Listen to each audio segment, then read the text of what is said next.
Welcome back. Right now, you're looking at a live feed of a pro-Palestinian vigil happening right now in Detroit. The vigil held in response to the war in Israel, called for the end of the violence there. Also, similar pro-Israel vigils happening in Southfield. We actually saw that happen last night. These rallies aren't just limited to the United States. In Rome today, a crowd of people gathered in front of the Colosseum in a show of solidarity with Israel.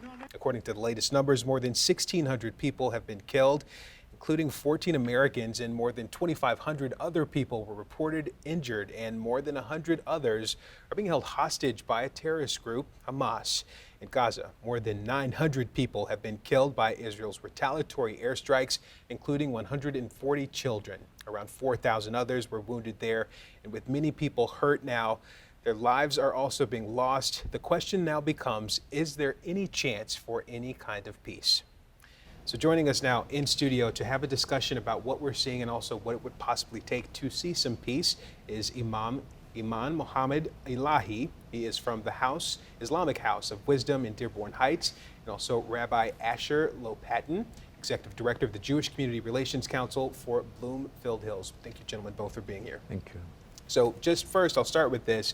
As we're seeing so much violence play out and just so many people hurt and so much pain, how do you speak to your congregations? You're both leaders. How do you speak to them about what's happening and keep them encouraged?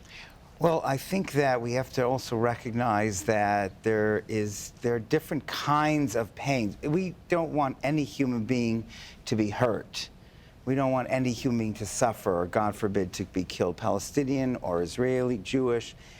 But the start of everything has to be the condemnation, as President Biden did today, Gretchen Whitmer did yesterday, of the horrific murder, brutal targeting of civilians, of children, of babies, of children, of young people, 260 people, Jews, civilians shot point blank at a festival of music that we're just enjoying, a peace festival.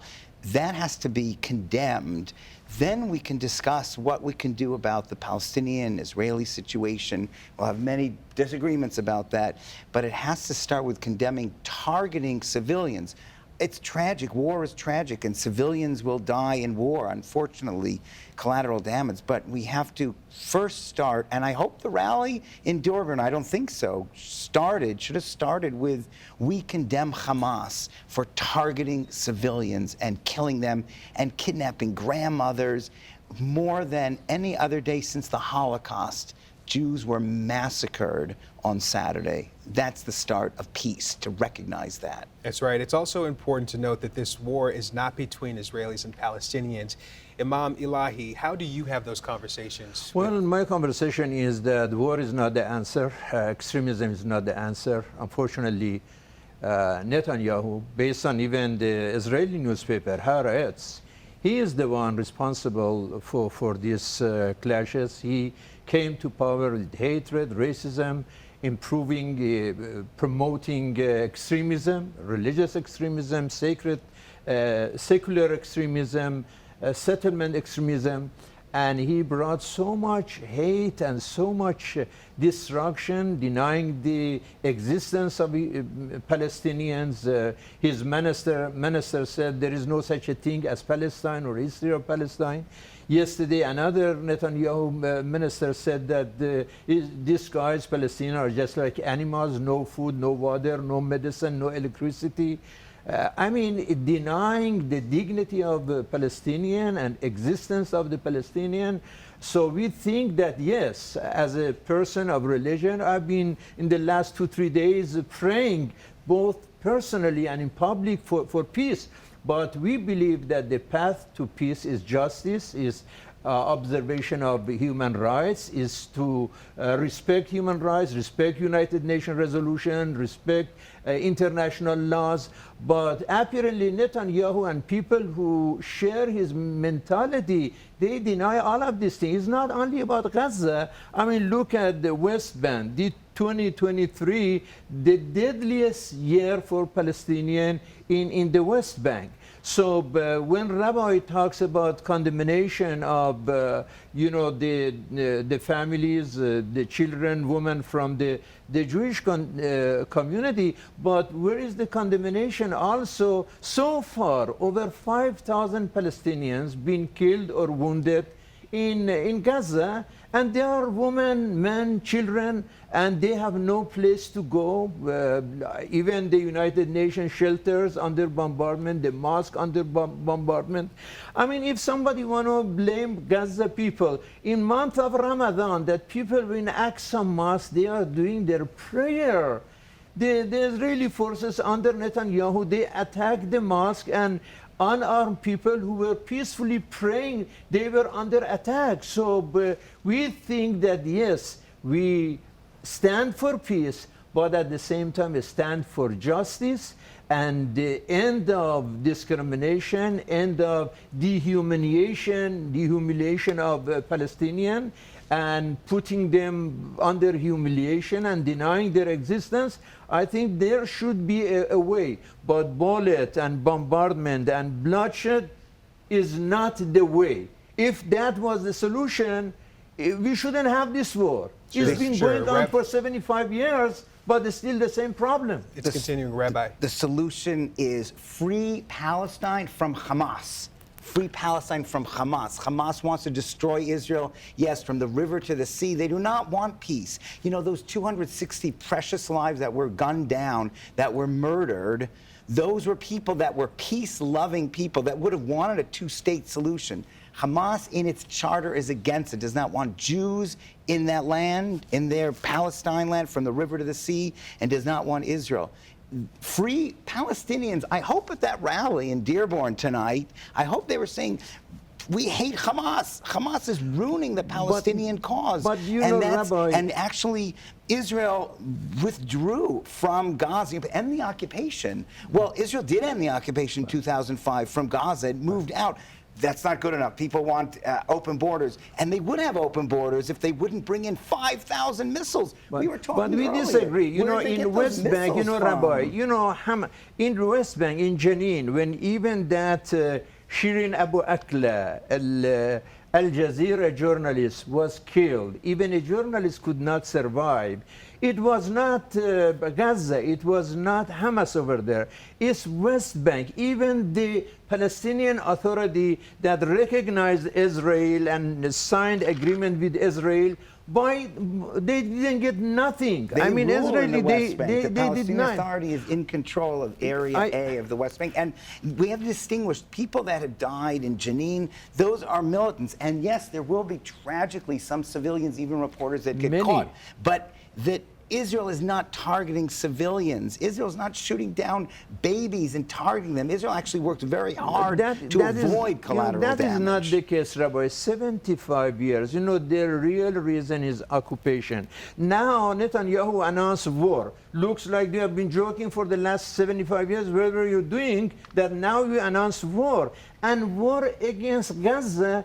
Gaza is under occupation. Legally, you cannot fight with people who are under your occupation. The occupation is by Hamas, and Israel needs to free Gaza from Hamas. That's what it needs to do. Free the Palestinians from the brutal, undemocratic rule of Hamas. And I hope Israel is able to do that, and that would be the best thing for Palestinians. Well, I would say, Rabbi, is repeating the same thing for the last 7 years and expecting different result. That is what Einstein, who himself was Jewish, said, this is insanity. So if they want to continue war and fighting for another 70 years, it's going to be the same result. Even if they finish Hamas in Gaza, do you think the problem is over? No. So you think we're seeing an endless cycle?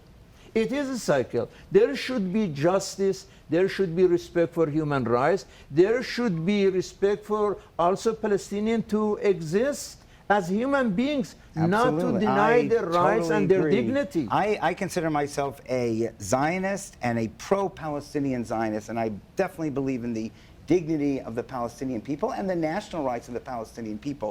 But you know what's interesting? It's not an endless cycle, because with the Abraham Accords, Israel is starting to have relations not just with Jordan and Egypt, but the UAE and Morocco and Sudan, and working on Saudi Arabia and other countries. So it's not an endless I cycle, hope they work unfortunately. with the Palestinian rabbi.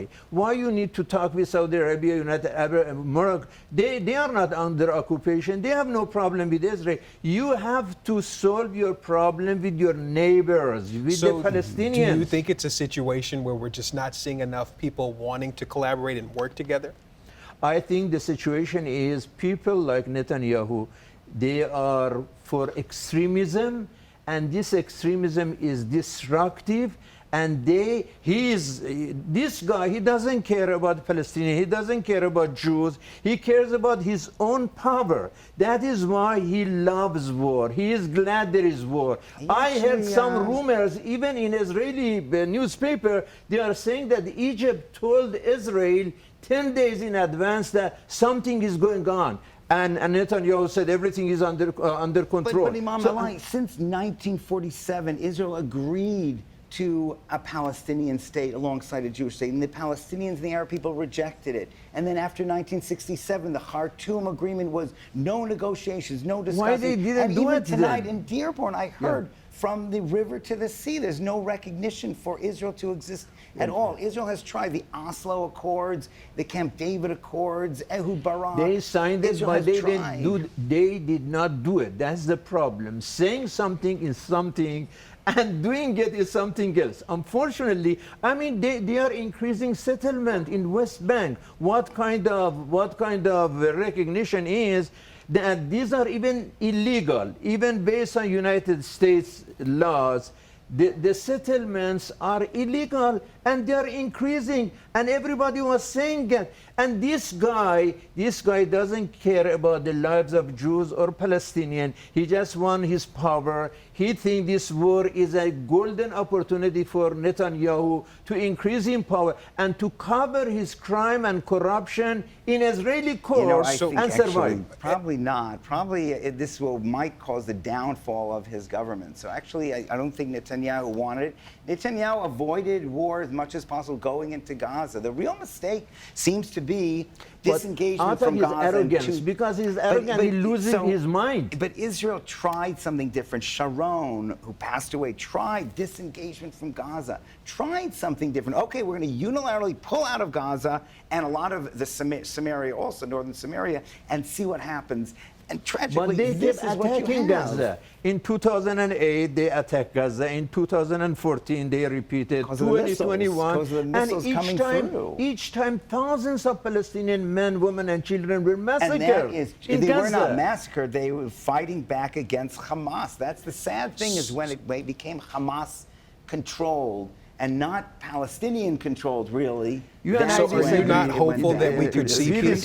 What's that? Are you not hopeful that we could see peace? I am definitely hopeful. I think if Israel can go back in there and occupy it, we'll begin to see peace, and eventually we'll have a shared society. I think that's what it will take. I think it is going to make it more complicated, more bloodshed, even if they use one of those Israeli atomic bomb and finish, Gaza. Is not going to be end of the problem. It's going to be beginning of the problem.